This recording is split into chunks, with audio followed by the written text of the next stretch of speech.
I have been around the tradition of the Lucumi since I was born, and in it since 1967. I was initiated as a priestess of the Lucumi god named Obatalam.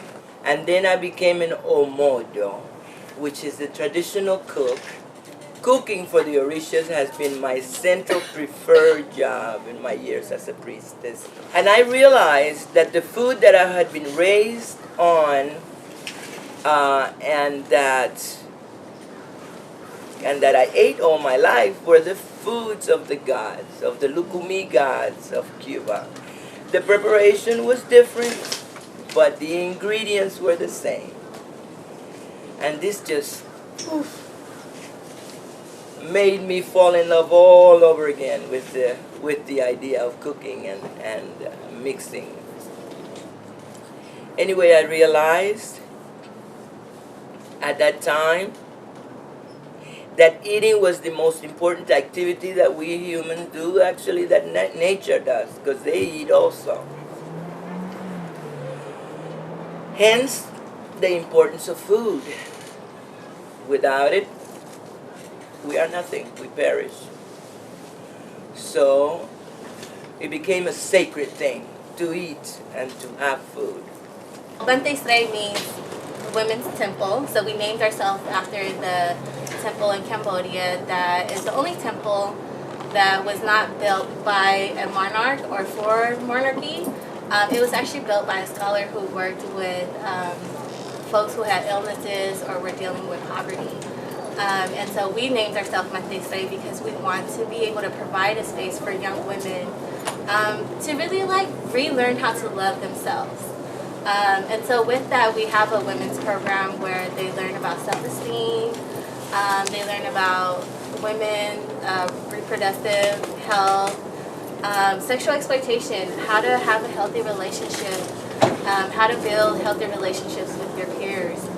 So I'm the program coordinator for SAUCE. SAUCE is an abbreviation for Southeast Asian Unity Through Cultural Exploration. What we strive to do is bring in the younger generation and connect them with the older generation so that they can better understand each other, and it's also a way of healing and through food and through storytelling. We have a guest cook come in, an elder comes in, and then the elder will demonstrate a recipe from her family or just a recipe she likes, and she'll show the girls how to cook it, and the girls will work with her hands-on. Then they'll have story time, storytelling, and then the elder will talk about their struggles through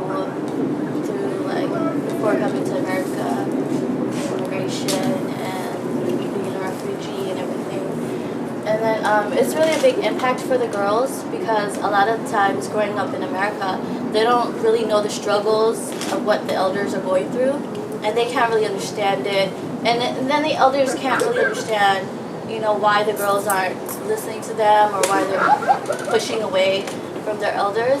So this is a place where a lot of healing happens, and we've all seen it. We've seen the girls heal.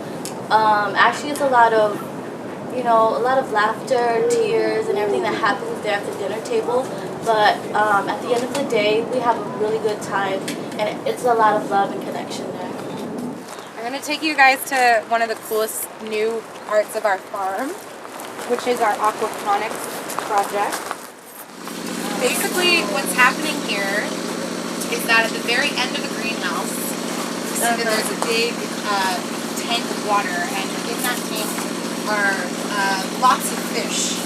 And what is happening is that the fish are eliminated into the tank of water, and that water is being filtered.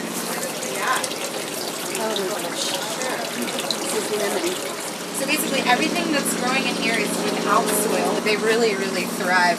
Their root systems just, look at that. This site, in addition to being only leased to us temporarily, also used to be the home of a printing press. So there is some serious concerns with the quality of the soil. we knew that raised beds would be necessary. You just get pallets for free or for really cheap, and you line them with what we have here. The first layer is donated coffee bags. That's then lined with food-grade plastic, and then it's filled with a mixture of soil and compost. I just wanted to start by saying a really important concept in Bali, which is desa kala patra. Desa means place, kala means time, and patra means situation.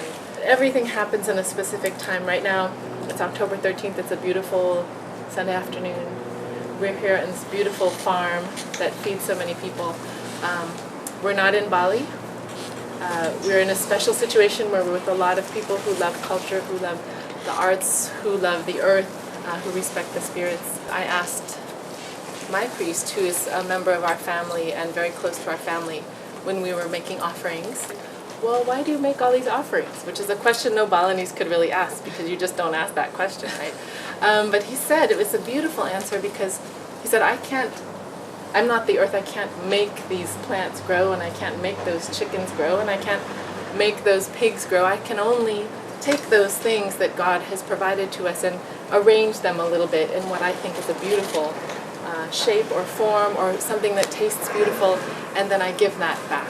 The whole idea of all those ceremonies, whether it's those really huge ones that happen in these beautiful temples and take years of preparation, a huge amount of money, or whether it's the small offering that we're going to make today, all of them really have the same principle, which is simply to create and maintain harmony between the three worlds that Balinese see, which are the divine world, and the human world, and the natural world.